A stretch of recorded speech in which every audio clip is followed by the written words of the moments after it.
Streetlights flicker, casting ghostly shapes, while the sirens scream, but it's always too late. Another soul gone in the blink of an eye on Burton Drive, where the angels cry. Blood on Burton, where the cold winds blow, on the killing street, when no one knows. Lips cut short and stories untold. Blood on Burton, where the silence grows.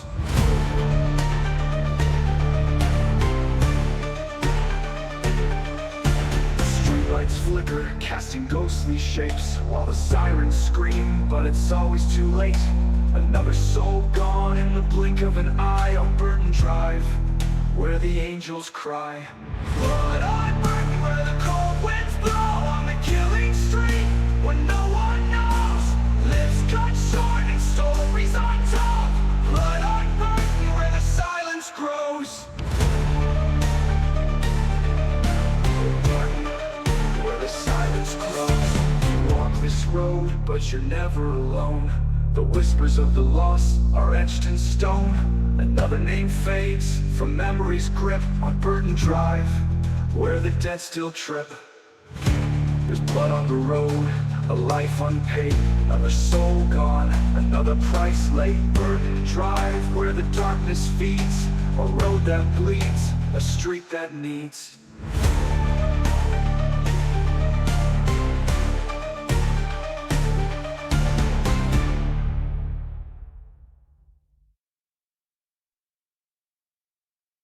Welcome back to Let Me Take You Higher, the podcast.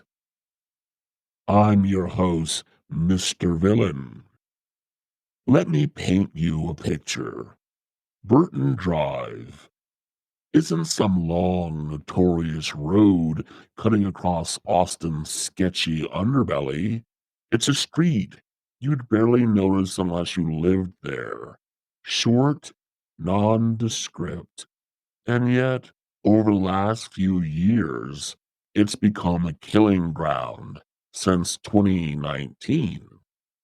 There's been a 300% increase in violent incidents, including 15 homicides and 9 fatal car accidents in the past year alone. What the hell happened to this street, you may ask? The headlines paint a grim picture. 2 men shot dead in a gang feud on Burton Drive. Reckless driver claims 3 lives in Burton crash. We're not talking random acts of violence. This is systemic failure. But is Burton Drive truly cursed? Or is it the canary in the coal mine, warning us about the growing pains of a rapidly expanding city? Burton Drive wasn't always a notorious hotspot for crime. 10 years ago, it was just another quiet residential area on Austin's east side. But with the city's tech boom came rapid gentrification, displacing longtime residents and squeezing marginalized communities into the tighter pockets of the city. That pressure cooker effect has brought gang violence and territorial disputes to the surface. The Austin Police Department reports a 70% rise in violent crime in the Burton Drive area over the last 5 years, with an alarming 25% spike in car accidents, most involving reckless driving or street racing. Think about that. One street overrun by violence and chaos in just a matter of years. In 2022, a triple homicide during a gang shootout made headlines across Texas. But the violence didn't stop there.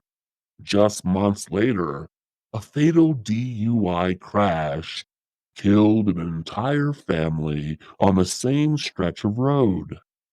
The question we're asking today is why? Why Burton Drive? Is this about failed infrastructure, lack of law enforcement, or something much more sinister? Let's talk about two key figures in this ongoing crisis.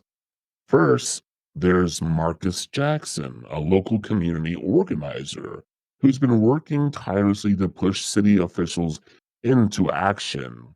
He founded the grassroots movement Stop the Killing Street, raising thousands of dollars to install streetlights, speed bumps, and increase police patrols. Yet, despite his efforts, the city's response has been frustratingly slow. $20,000 may have been raised, but the streetlights are still dim, and the patrols are sporadic at best. Over the other side of this nightmare is Anthony, the Ace Cardoza, a known gang leader whose name is tied to several homicides on Burton Drive. His gang's turf war has been on one of the driving forces behind the escalation of violence. Cardoza was finally arrested in 2023, but the damage was already done. The gang's presence, along with other criminal elements, remains strong, and the fear that more violence will erupt is very real. Let's consider this from a different angle. Some people argue that Burton Drive is just a product of Austin's growing pains. As the city expands, so do its problems. The rich move into historically low income neighborhoods, property values rise, and displaced communities are left to fend for themselves. Burton Drive is a classic example of what happens when rapid urbanization meets underfunded public resources and services. But is that enough to explain the bloodshed? There's another argument to be made. The city of Austin simply dropped the ball. Underfunded police presence, poor road planning, and the lack of community outreach have all contributed to the chaos. But we can't ignore the fact that Austin's budget for public safety has increased by 35% in recent years. So where's the money going? Why isn't it helping Burton Drive? The deeper question is, should we be looking at Burton Drive as a reflection of Austin's broader issues? Gentrification, economic inequality, and racial tensions? Or is this a more localized tragedy that just needs the right fix?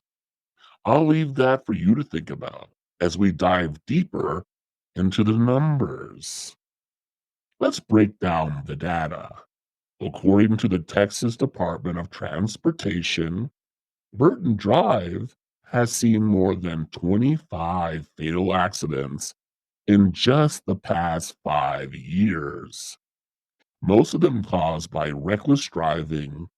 Meanwhile, violent crime in the area has risen by 300% since 2019, with Burton Drive accounting for 12% of all homicides in Austin.